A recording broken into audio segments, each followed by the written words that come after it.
Hati-hati guys, sudah ada modus penipuan baru lagi loh. Ini ceritanya kunci motor dan STNK langsung diberikan kepada si penipunya itu. Ceritanya kali ini datang dari seseorang yang kita sebut saja namanya Bayu. Nah, si Bayu ini adalah seorang pekerja pabrik yang setiap harinya dijemput oleh bus jemputan perusahaan. Biasanya bus jemputannya itu selalu menunggu karyawannya di depan jalan besar gitu guys. Jadi berhubung rumah si Bayu ini agak masuk ke dalam ya, jadi dia tuh menggunakan motor ke depannya. Jadi motor tersebut biasanya dititipkan di penitipan motor. Singkat cerita, jadi si Bayu ini lagi masuk pagi ceritanya guys. Jadi dia kan berangkat pagi gitu. Nah, di tengah jalan dia tuh ada yang memberhentikan dia itu guys, 2 orang. Dan 2 orang itu mengaku sebagai debt collector katanya dari perusahaan ini gitu. Kita sebut perusahaannya apa ya? Perusahaan PT1 lah ya. Dari PT1 ini katanya kayak gitu. Dan bilang kalau kendaraan yang dia pakai itu bermasalah katanya. Nah, berhubung si Bayu kan juga mikir gitu, karena emang BPKB-nya dia itu lagi dipinjam sama adiknya untuk disekolahkan katanya kayak gitu. Jadi dia mikirnya, oh iya ya, apa jangan-jangan adik saya belum bayar cicilan gitu, makanya nyampe ada debt collector gitu guys. Si Bayu kan sempat tanya-tanya juga kan ya, permasalahannya di mana segala macam gitu. Jadi debt collector yang satu tuh sibuk nanya sama menjawab pertanyaan si Bayu tuh kan, tapi debt collector yang satunya tuh sibuk main handphone guys. Main handphone tuh kayak yang seolah-olah kayak dia tuh kayak ngabarin orang lain gitu loh, entah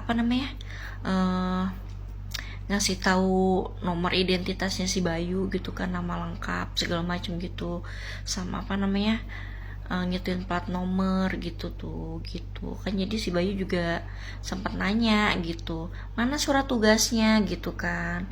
Tapi si debt kolektornya itu pada jawab kompak, iya nanti ada teman saya langsung kesini nih saya kabarin dulu ya gitu katanya.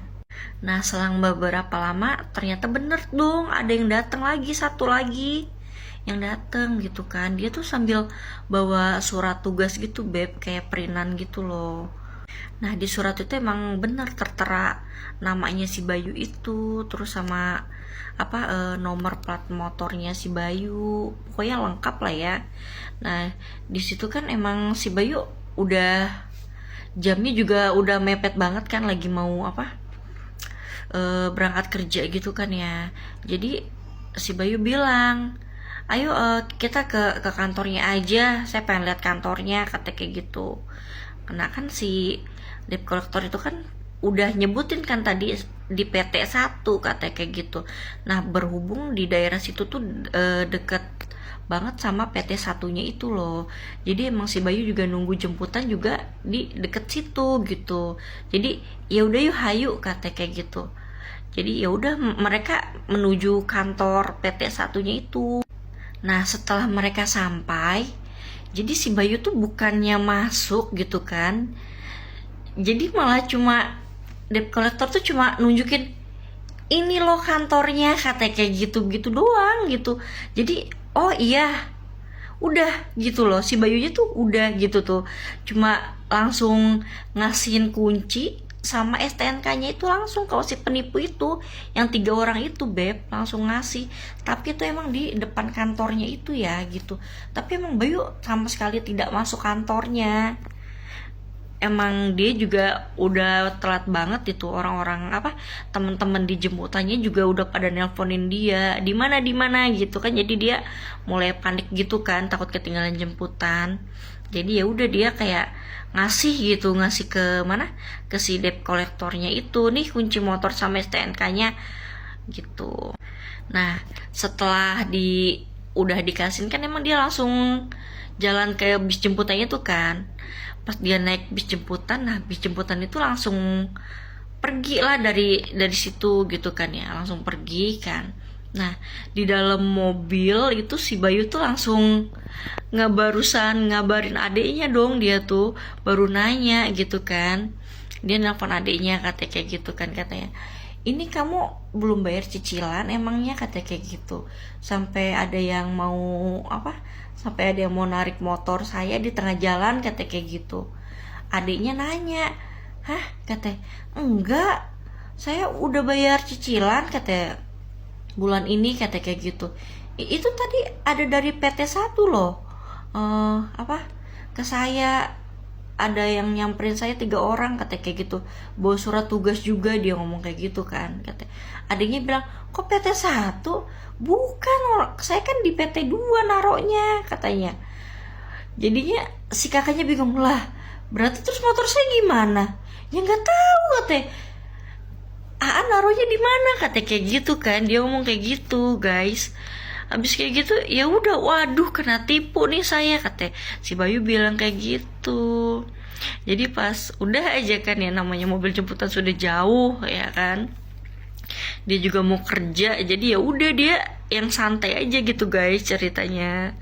Endingnya ya gitu, pas dia pulang kerja dia coba lihat motornya apakah masih ada, dan benar ternyata sudah tidak ada guys, seperti itu.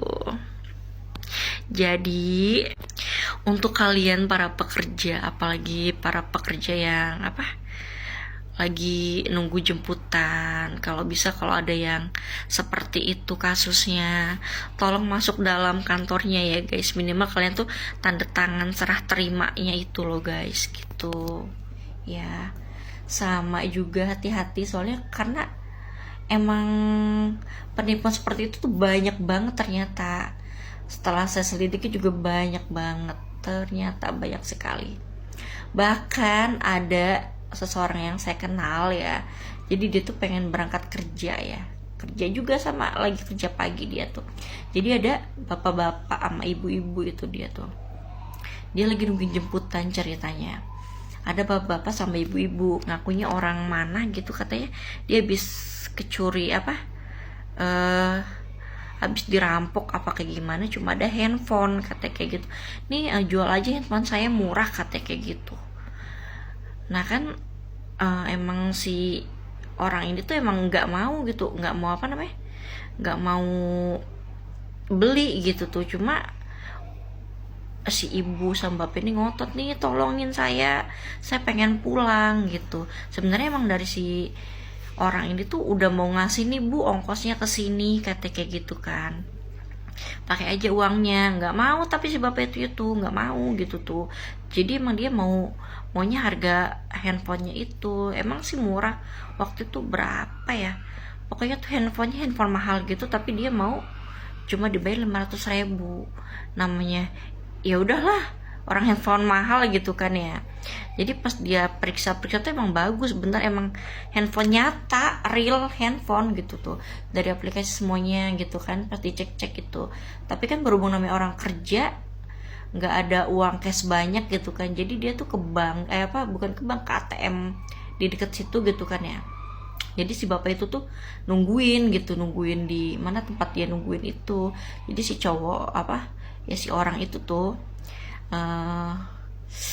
ngambil duitnya dulu gitu kan. Abis kayak gitu langsung aja dia pas balik ke tempat itu, bapak sama ibunya masih ada gitu kan ya. Jadi dikasihin, nih pak uangnya, katanya kayak gitu. Nah terus si bapak itu juga ngasih handphonenya itu kan, ini handphonenya tadi udah saya matiin, katanya saya ambil kartu saya, ngomongnya kayak gitu, kartu sama memori saya, katanya kayak gitu. Dan ternyata kan dia langsung naik bis, langsung ada bis jemputan gitu kan. Dia naik bis jemputan, pas dicek dikira dia kan lowbat gitu kan ya. Dia tuh bawa power bank, dimasukin ke ke itunya kan, siapa tahu lowbat kan, pengen dicas, kok nggak nyala, susah amat masuknya, katanya kayak gitu kan. Oh susah banget nih masuk, katanya kayak gitu. Dicek juga sama temennya gitu kan, coba sini, pas dibuka ternyata tuh handphone mainan guys. Handphonenya emang handphone asli ya, asli maksudnya emang tampilannya asli, kayak fake handphone gitu kali ya gitu ya, begitu pokoknya. Itu ternyata isi dalamnya tuh busa kardus itu loh, cuma casingnya doang. Jadi ya itulah, pokoknya berhati-hatilah kalian para pekerja. Oke, udah sampai sini aja ya, dadah.